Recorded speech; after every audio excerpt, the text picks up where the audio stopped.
दो प्रभु क्रिस्ता, आशीष दो पवन आत्मा, तेरे चरणों में हम आए हैं, ये जीवन अपना लाए हैं।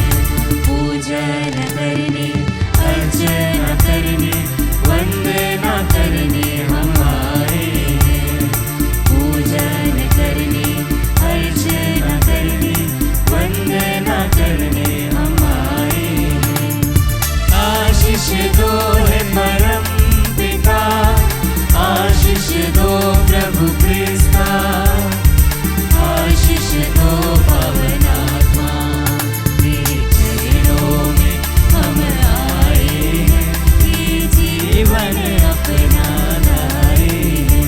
तेरे चरणों में हम आए हैं, ये जीवन अपना लाए हैं। पिता और पुत्र और पवित्र आत्मा के नाम पर।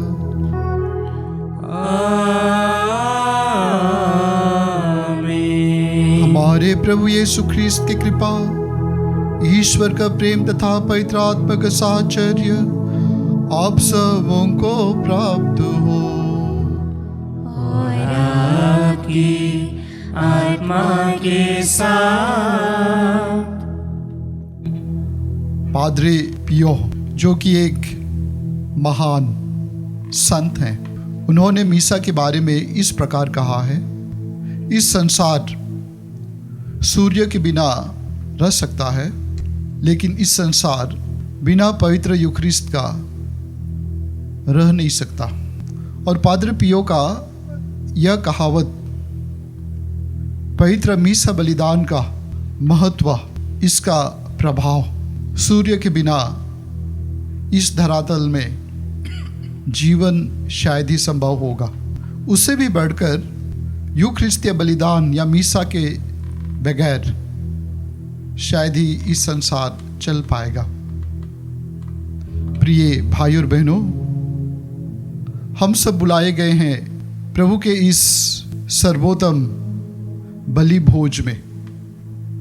प्रभु स्वयं को हमारे लिए बलि चढ़ाते हैं, हम प्रभु यीशु के साथ मिल करके वही बलि चढ़ाते हैं और हम उस बलि भोज में भाग लेते हैं। आइए इस मीसा बलिदान में हम योग्य रीति से भाग ले, अपने पापों की क्षमा मांगे। विशेष करके हम हमारे अपराधों के लिए जो ईश्वर के खिलाफ और एक दूसरे के खिलाफ सही हृदय से, सही मन से पश्चाताप करके प्रभु से अपने पापों के लिए और एक दूसरे से अपने पापों के लिए क्षमा मांगे, ताकि हम इस यूखरिस्तीय बलि भोज में योग्य रीति से भाग ले पाएं। हे भाई और बहनों, मैं सर्वशक्तिमान ईश्वर और आप लोगों के सामने स्वीकार करता हूँ कि मैंने मन, वचन और कर्म से तथा अपना कर्तव्य पूरा ना करने से, अपने कसूर से, अपने भारी कसूर से घोर पाप किया है। इसलिए मैं नित्य कुंवारी धन्य मरियम से, सब स्वर्गदूतों, संतों और आप लोगों से, हे भाइयों बहनों, विनती करता हूँ कि आप लोग मेरे लिए प्रभु ईश्वर से प्रार्थना करें। तू पश्चाताप करने वालों को क्षमा प्रदान करने आया है। हे प्रभु दया कर, हे प्रभु दया कर। तू पापियों को बुलाने आया है। हे ख्रीस्त दया कर, हे ख्रीस्त दया कर। तू पिता के दाहिने विराजमान होकर हमारे लिए प्रार्थना करता है। हे प्रभु दया कर, हे प्रभु दया कर। सर्वशक्तिमान ईश्वर हम लोगों पर दया करे और हमारे पाप क्षमा कर हमको आनंद जीवन प्रदान करे। आमीन। हम प्रार्थना करें। हे ईश्वर, तूने सिखाया है कि सारी धर्म संहिता का सर तेरे तथा पड़ोसी प्रेम में निहित है। तेरे इस प्रेम के नियम का पालन कर हम अनंत जीवन प्राप्त करें। ऐसी कृपा कर हमारे प्रभु और तेरे पुत्र यीशु ख्रीस्त के द्वारा, जो तेरे तथा पवित्र आत्मा के संग एक ईश्वर होकर युगान युग जीते और राज्य करते हैं। आमीन। प्रभु आपके हृदय और होठों पर हो, ताकि अब योग्यतापूर्ण प्रभु की वाणी घोषणा कर पाए। पिता, पुत्र और पवित्र आत्मा के नाम पर।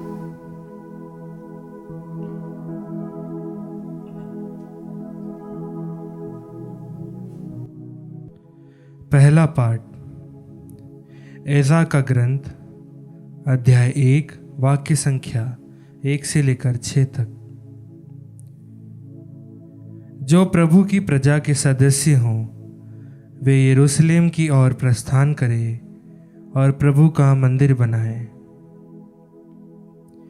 यिर्मयाह द्वारा घोषित अपनी वाणी पूरी करने के लिए प्रभु ने फारस के राजा सीरूस को उसके शासनकाल के प्रथम वर्ष में प्रेरित किया कि वह अपने संपूर्ण राज्य में यह लिखित राजाज्ञा प्रसरित करे।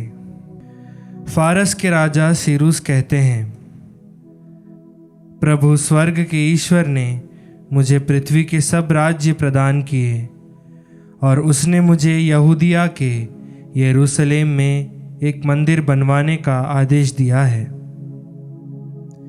ईश्वर उनके साथ रहे जो तुम लोगों में से उसकी प्रजा के सदस्य हैं।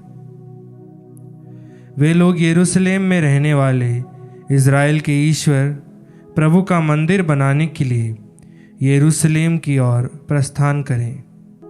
जहाँ कहीं भी कोई इज़राइली हो, उसको वहाँ के लोग चांदी, सोना, सामान, पशुधन और यरूशलेम में रहने वाले ईश्वर के मंदिर के लिए स्वेच्छित उपहार प्रदान करें। तब यूदा और बेन्यामीन के परिवारों के अध्यक्ष, याजक और लेवी, वे सब लोग जिन्हें ईश्वर से यह प्रेरणा मिली, यरूशलेम में रहने वाले प्रभु का मंदिर बनाने के लिए लौटने की तैयारी करने लगे। उनके सभी पड़ोसी उन्हें चांदी, सोना, सामान, पशुधन, बहुत से बहुमूल्य वस्तुएं और स्वेच्छित उपहार देकर उनकी हर प्रकार की सहायता करते थे। प्रभु की वाणी। ईश्वर को धन्यवाद। भजन अनुवाक्य। प्रभु ने हमारे लिए अपूर्व कार्य किए हैं। प्रभु ने हमारे लिए अपूर्व कार्य किए हैं। जब प्रभु ने सियोन के निर्वासितों को वापस ले आया तो हमें लगा कि हम स्वप्न देख रहे हैं। हमारे मुख पर हंसी खिल उठी और हम आनंद के गीत गाने लगे। अनुवाक्य। प्रभु ने हमारे लिए अपूर्व कार्य किए हैं। गैर यहूदी आपस में यह कहते थे, प्रभु ने उनके लिए अपूर्व कार्य किए हैं। उसने वास्तव में हमारे लिए अपूर्व कार्य किए और हम अत्यंत आनंदित हो उठे। अनुवाक्य। प्रभु ने हमारे लिए अपूर्व कार्य किए हैं। हे प्रभु, मरुभूमि की नदियों की तरह हमारे निर्वासितों को वापस ले आ। जो रोते हुए बीज बोते हैं, वे गाते हुए लूनते हैं। अनुवाक्य। प्रभु ने हमारे लिए अपूर्व कार्य किए हैं। जो बीज लेकर चले गए थे, जो रोते हुए चले गए थे, वे पूले लिए लौट रहे हैं, वे गाते हुए लौट रहे हैं। अनुवाक्य। प्रभु ने हमारे लिए अपूर्व कार्य किए हैं। जय घोष। हालेलुया। तुम्हारी ज्योति मनुष्यों के सामने चमकती रहे, जिससे वे तुम्हारे भले कामों को देखकर तुम्हारे स्वर्गिक पिता की महिमा करें। हालेलुया।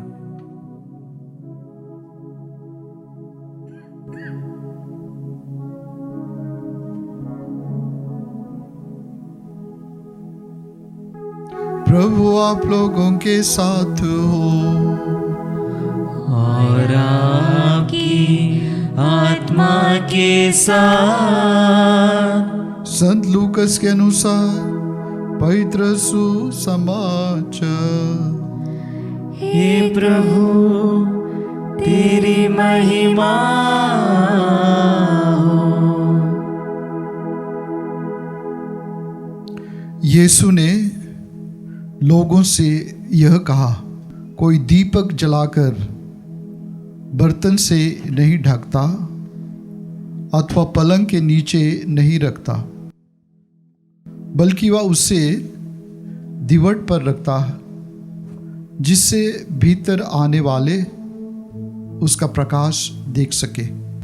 ऐसा कुछ भी छुपा हुआ नहीं है जो प्रकट नहीं होगा, और ऐसा कुछ भी गुप्त नहीं है जो नहीं फैलेगा तथा प्रकाश में नहीं आएगा। तो इसके संबंध में सावधान रहो कि तुम किस तरह सुनते हो, क्योंकि जिसके पास कुछ है उसी को और दिया जाएगा, और जिसके पास कुछ नहीं है उससे वह भी ले लिया जाएगा जिसे वह अपना समझता है।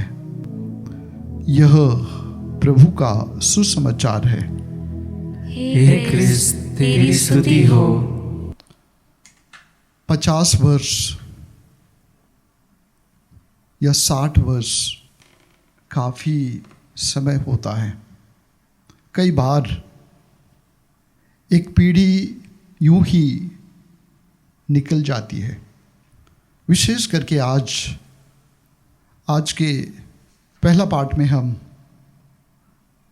जो कि इज़रा के ग्रंथ से सुने, और उसके पश्चात भजन संहिता 125 अनुवाद क्या कहता है, प्रभु ने हमारे लिए अपूर्व कार्य किए हैं।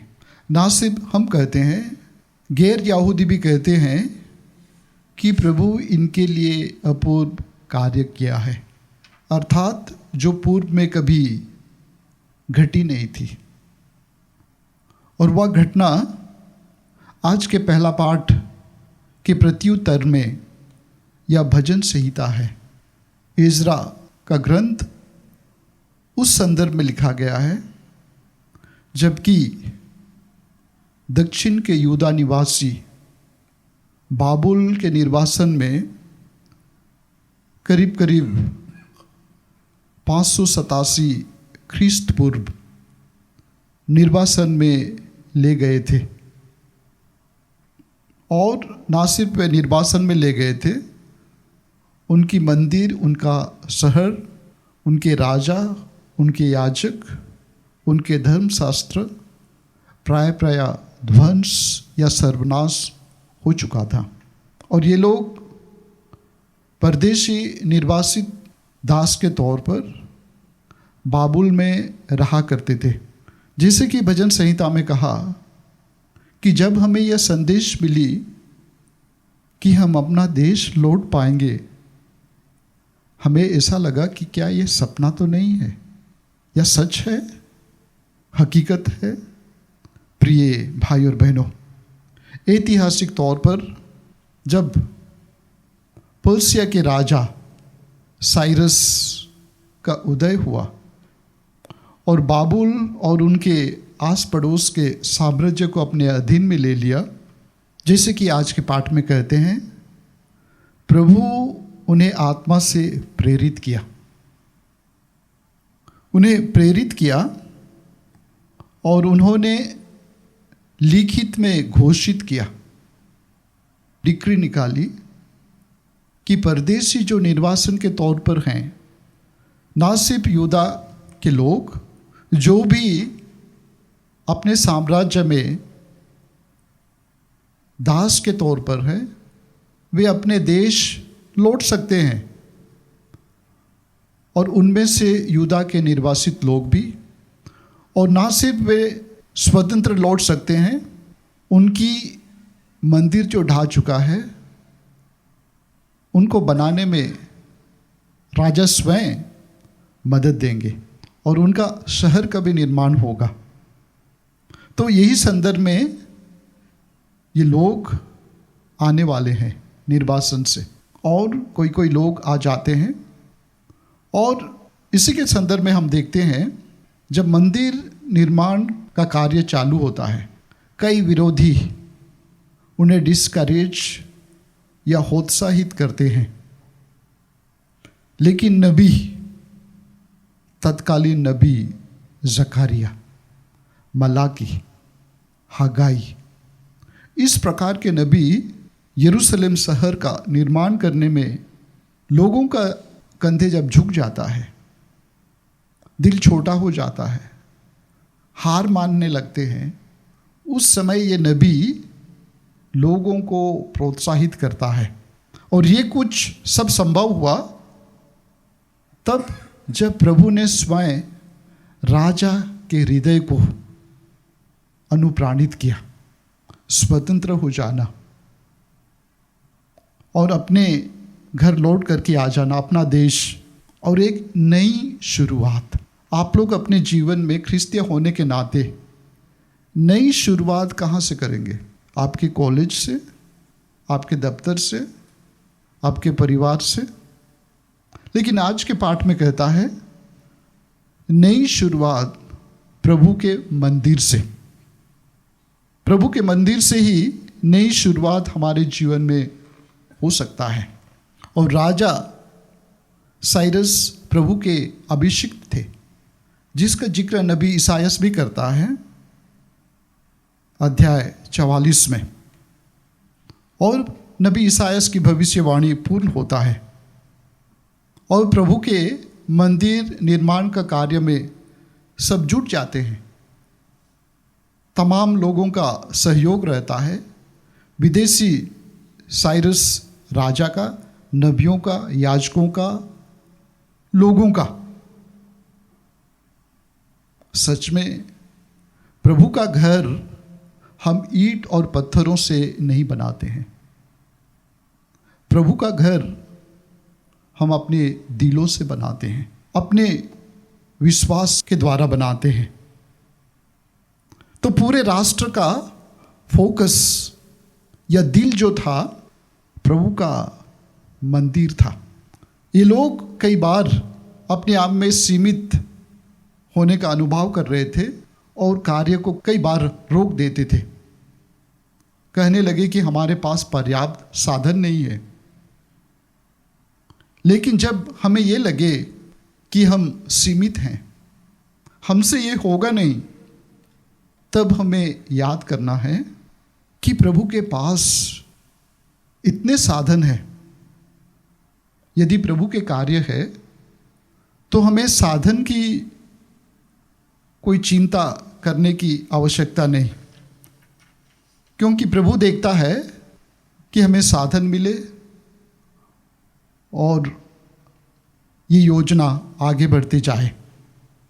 और दूसरी बात हम ये भी देखते हैं आज के पाठ के द्वारा, महत्वपूर्ण कार्य या महत्वपूर्ण योजनाएं पूर्ण करने के लिए हमें टीम वर्क चाहिए।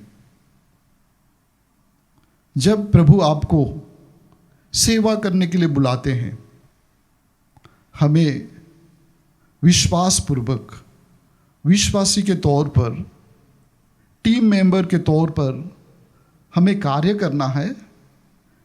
ये मायने नहीं रखता है कि इस कार्य का श्रेय मुझे मिले या ना मिले। प्रिय भाइयों और बहनों, ये तब भी संभव हो सकता है जब स्वयं प्रभु हमारे दिल को प्रेरित करता है। तो महान से महान नई योजना, नई सोच, नई खोज व्यक्ति से शुरू होता है।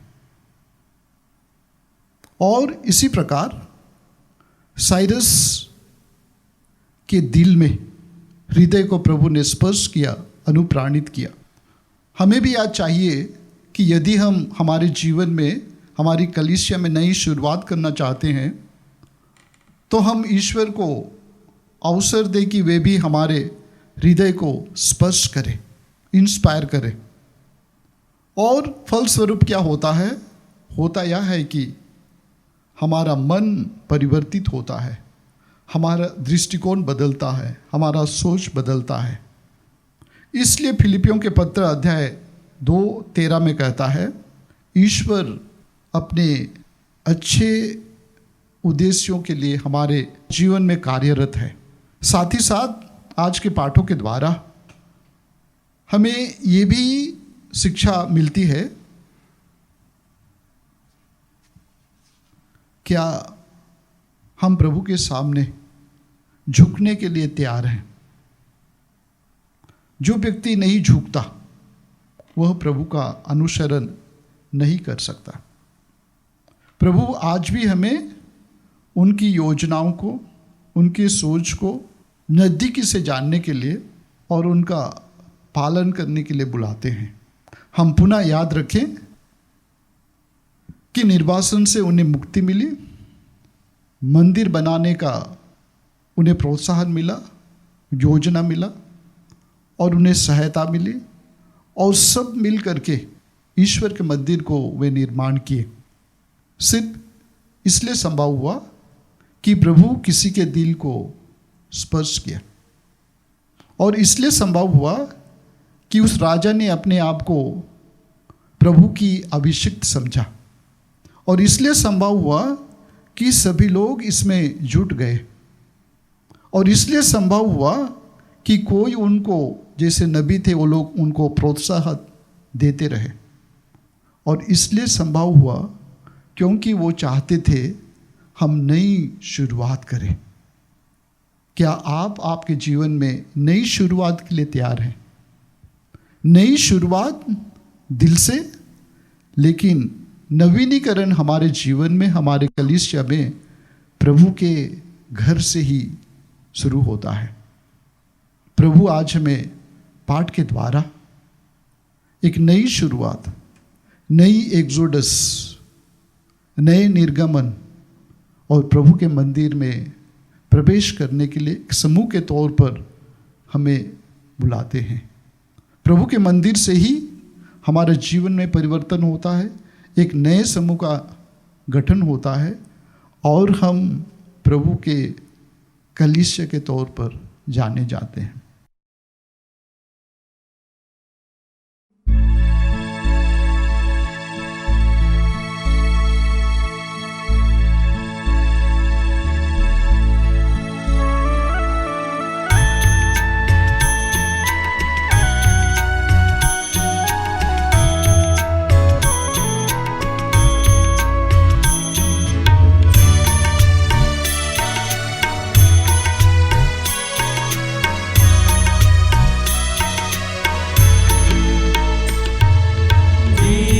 जलाया, थाली सजाया, तेरे चरणों पर अर्पण को लाया। स्वीकार ले भगवान, स्वीकार ले भगवान, नव जीवन का पावन बलिदान, मेरे लिए तेरे प्रेम भरे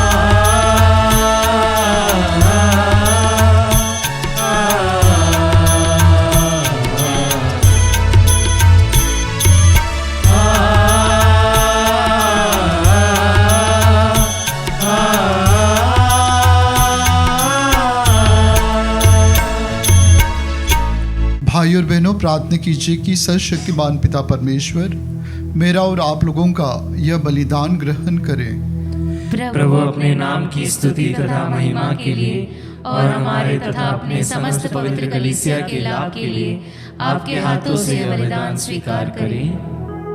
हम प्रार्थना करें। हे प्रभु, अपनी प्रजा के दान कृपा पूर्वक ग्रहण कर जिस सत्य को हम श्रद्धा भाव से स्वीकार करते हैं उसे स्वर्गिक संस्कारों के द्वारा प्राप्त भी करें।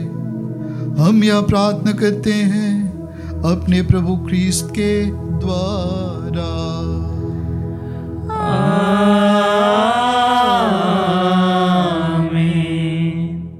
प्रभु आप लोगों के साथ हो और आपकी आत्मा के साथ। प्रभु में मन लगाइए।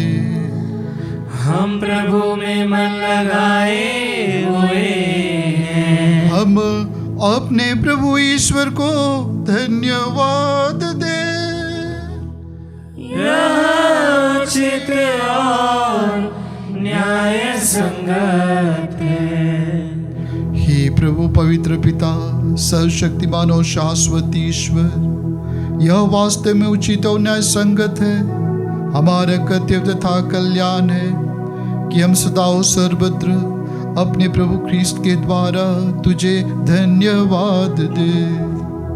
हम प्रेम पूर्वक इनकी मृत्यु का समारोह मनाते, जीवंत विश्वास के साथ इनके पुनरुत्थान की घोषणा करते और दृढ़ भरोसे के साथ इनके महिमा में आगमन की बाट जोते हैं। इसलिए स्वर्गदूतों और संतों के साथ मिलकर हम अनंत काल तक तेरा स्तुति गान करते हैं।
शांति करुणा है, ईश पिता पावन आत्मा तीनों की जय जय जय हो। जय जय तेरी जय हो, पावन आत्मा जय हो। गूंज रहा भूजल नभ जैसे, ईश विधाता जय हो, ईश विधाता जय हो, ईश विधाता जय हो।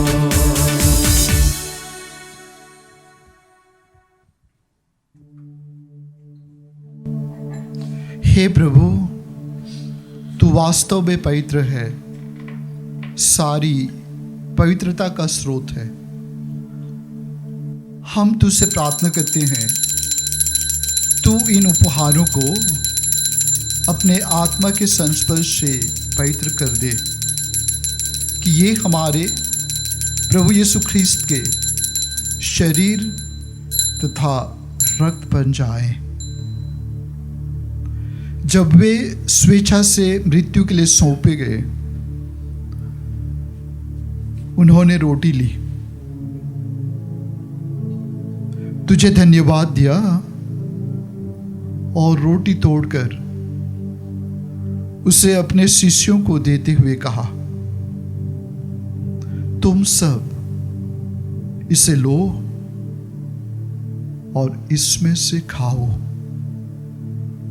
क्योंकि यह मेरा शरीर है जो तुम्हारे लिए बलि चढ़ाया जाएगा। हे मेरे प्रभु, हे मेरे ईश्वर,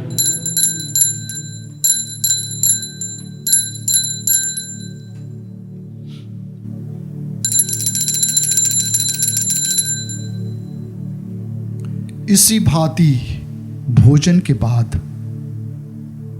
उन्होंने कटोरा लिया, तुझे धन्यवाद दिया और उसे अपने शिष्यों को देते हुए कहा, तुम सब इसे लो और इसमें से पियो,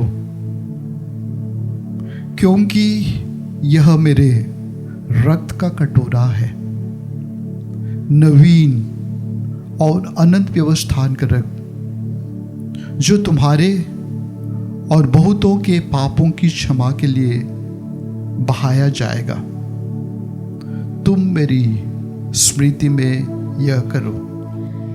हे मेरे प्रभु, हे मेरे ईश्वर।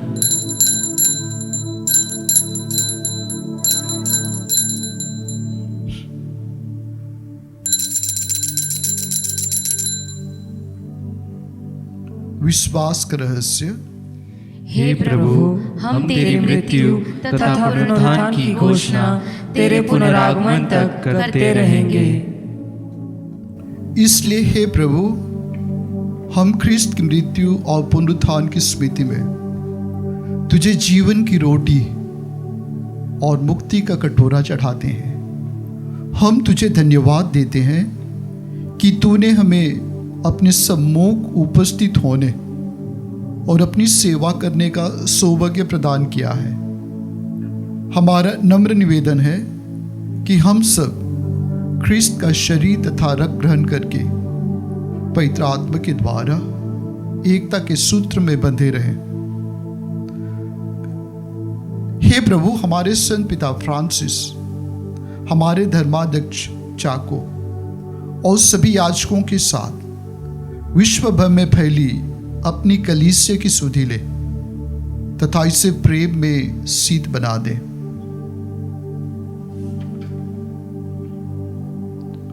हमारे उन भाई बहनों की भी सुधि ले जो पुनरुत्थान की आशा में परलोक सिधार चुके हैं।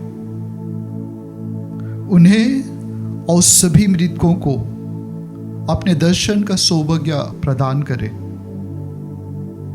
हम सब पर दया दृष्टि डाल कि हम भी अनंत जीवन के सहभागी बने और ईश्वर की माता धन्य कुंवारी मरियम, उनके वर धन्य योसेफ, धन्य प्रेरितों तथा सब संतों के साथ जो युग युग में तेरे प्रति विश्वस्त बने रहे, तेरी स्तुति और महिमा कर सके, तेरे पुत्र यीशु ख्रिस्त के द्वारा।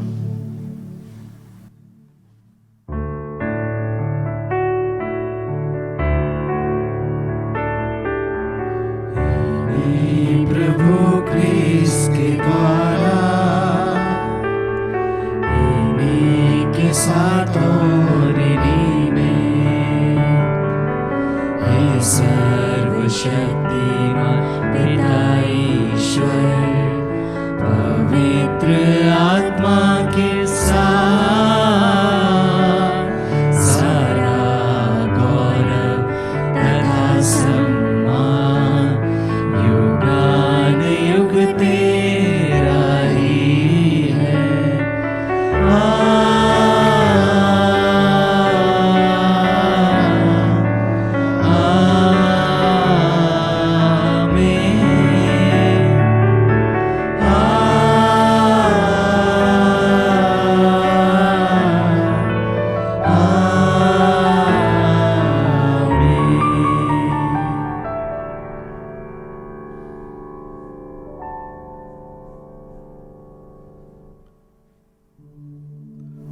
हम सब मिलकर पिता परमेश्वर से प्रार्थना करें जैसे कि प्रभु ने हमें सिखाया है। हे हमारे पिता जो स्वर्ग में है, तेरा नाम पवित्र माना जाए, तेरा राज्य आए, तेरी इच्छा जैसे स्वर्ग में है वैसे इस पृथ्वी पर भी पूरी हो। हमारा प्रतिदिन का आहार आज हमें दे और हमारे अपराध हमें क्षमा कर, जैसे हम भी अपने अपराधियों को क्षमा करते हैं, और हमें परीक्षा में ना डाल परंतु बुराई से बचा। हे प्रभु, हम तुझसे प्रार्थना करते हैं, सभी बुराइयों से हमें बचा और इस जीवन में हमें कृपापूर्वक शांति प्रदान कर। हम तेरी दया से सदा पाप से दूर और हर विपत्ति से सुरक्षित रहें और उस दिन की प्रतीक्षा करते रहे जब हमारे मुक्तिदाता यीशु ख्रिस्त फिर आकर हमारी धन्य आशा पूरी करेंगे। क्योंकि तेरा राज्य, तेरा सामर्थ्य और तेरी महिमा अनंत काल तक बनी रहती है। हे प्रभु यीशु ख्रिस्त, तूने अपने प्रीतों से कहा है, मैं तुम्हारे लिए शांति छोड़ जाता हूँ, अपनी शांति तुम्हें प्रदान करता हूँ। तू हमारे पापों पर नहीं, अपनी कलीसिया के विश्वास पर दृष्टि डाल और कृपा पूर्वक उसे शांति तथा एकता प्रदान कर। तू युगान युग जीता और राज्य करता है। आमीन। प्रभु की शांति सदा आप लोगों के साथ हो और आपकी आत्मा के साथ। हम परस्पर शांति अभिवादन करें।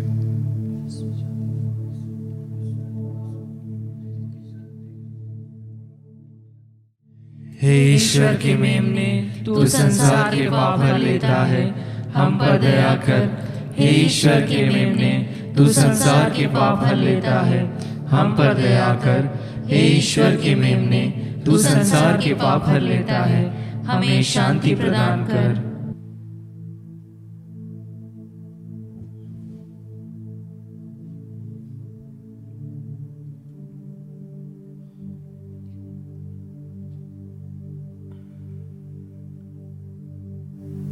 देखिए ईश्वर का मेमना जो संसार के पाप हर लेता है। धन्य है हम सब जो इस भोज के लिए बुलाए गए हैं।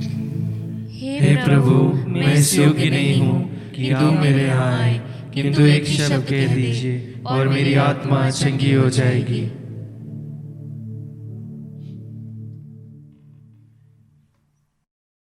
हे मेरे प्रभु यीशु, मैं सारे हृदय से विश्वास करती हूँ कि आप पवित्र यूक्रिस्तीय संस्कार में उपस्थित हैं।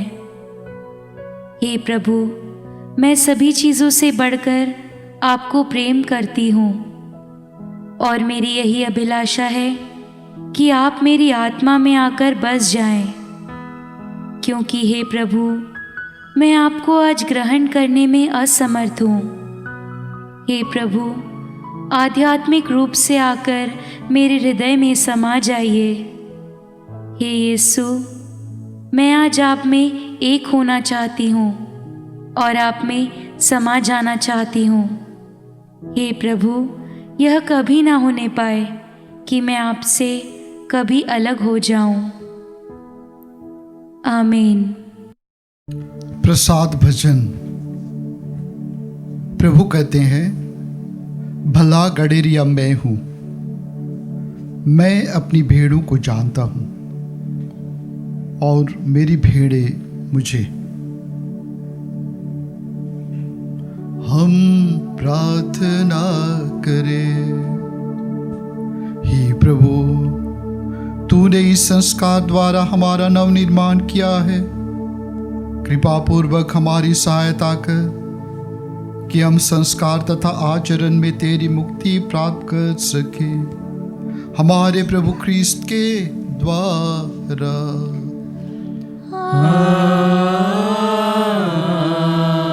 आमीन। प्रभु आप लोगों के साथ हो और आपकी आत्मा के साथ।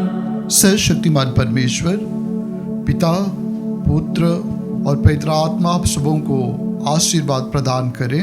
आमीन। आप लोग विदा ले, प्रभु की शांति साथ रहे। ईश्वर को धन्यवाद।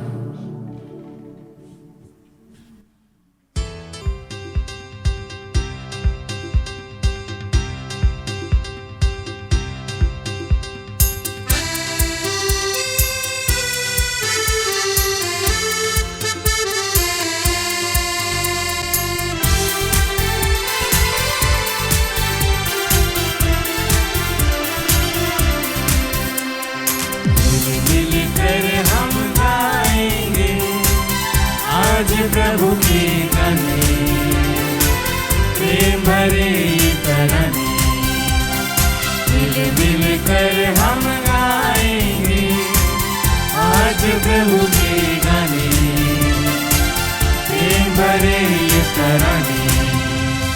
पावन सरगम गाएंगे, गीत गुन गुन सुनाएंगे, गाएंगे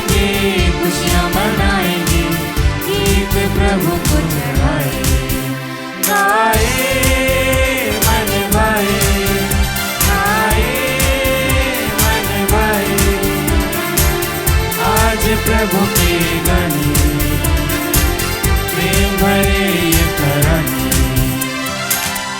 मिलकर हम गाएंगे आज प्रभु के गाने, प्रेम भरे ये